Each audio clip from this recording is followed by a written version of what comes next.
All right, let's see if that'll work. What's going on, Micro Pigs? Tommy Post here with Micro Pig Off-Road Club, a micro four-wheel drive dedicated group. Trying to do this quick video under some distraction. Time is of the essence. Sorry, I can't do it out on the trail. I can't show you all the cool stuff that goes with it. But it's an important thing. As you see, I am holding a measuring caliper. And for what might you say? Oh wait, Korean newspaper. Let's get that. Oh, there we go. All right. Now we all know that one way to lift a Kia Sportage is to stack spacers of some type up on the top of the quick strut assembly. So when it tucks up inside of the strut tower, basically it makes it longer, pushing down on the bottom A-arm, which is the connection down here, basically lifting the vehicle. So that's pretty similar to what I had. I started with a 30 millimeter spacer and it came with longer strut studs up top, and eventually added some more spacers and more spacers until I got what I wanted. Well, they rusted out. So the studs eventually just fell apart, and not the best scenario because basically water could go down in those little holes in the spacers and sit in there like a little cup of water, just with the studs staying underwater. So that's a long way to say that I've shifted gears and decided to go with an extended shift fork from PI Corp in South Korea. And that is P as in Paul, I as in immediately lifts your vehicle, Corporation. You will have to join the Micro Pig Off-Road Club Facebook page for me to give you some exact ordering information to get these things. But the idea is, instead of stacking spacers up on the top of the strut way up here, it relocates the bolt on the bottom, lifting it from the bottom side. So in theory, this is going to be a far better approach, especially for the installation aspect, because then you can just put the strut right into place. You still may have to relieve the spring to rotate it so that the mounting tabs are aligned properly for the forks. But then the forks go on, the bolt goes through, and there you go. So the first thing I'm going to point out is that there is an offset. You see that this comes straight down, but yet this bolt hole is kind of no longer center, which is, see this little indentation here? I have to assume that's the original location.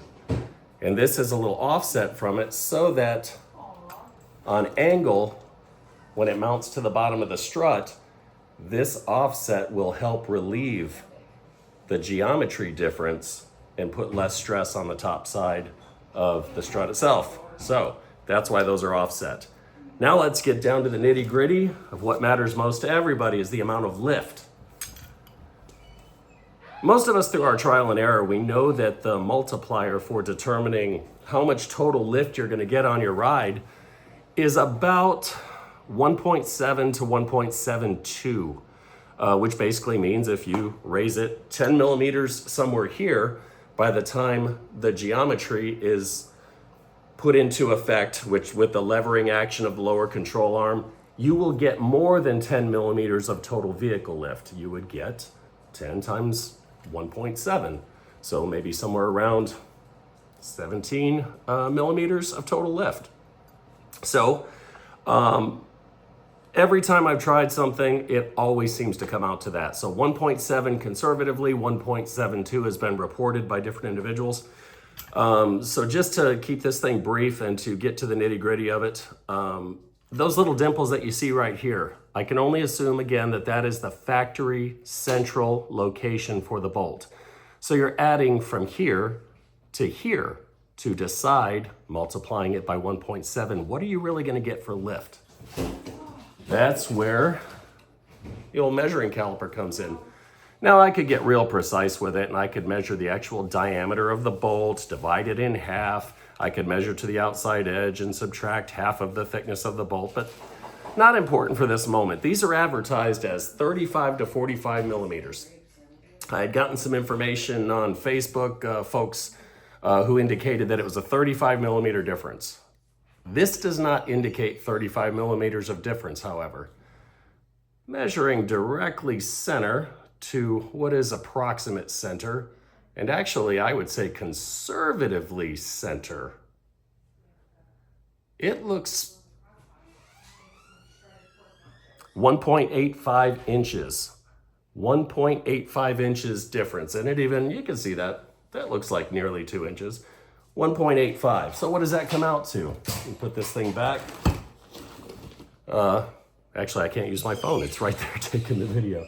So the 1.85 inches comes out to about 46.9 millimeters of difference. Now let's just say there's a little bit of correction. Let's say it's only 45 millimeters.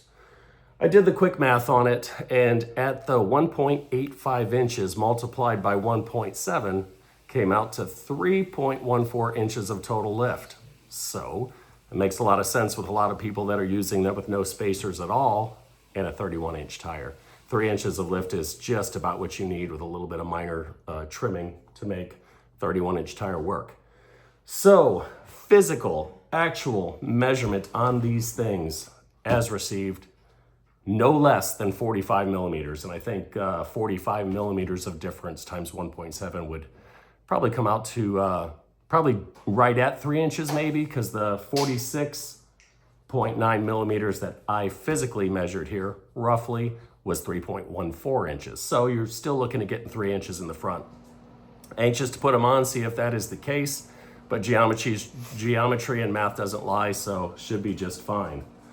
That coupled with a TJ rear spring in the back, which a TJ Jeep rear spring that's non-Rubicon should yield about 3 inches of lift in the tail end, should be a very nice balance of the two.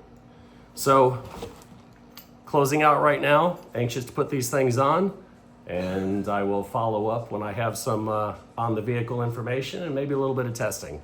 Thanks for watching. We'll catch you later.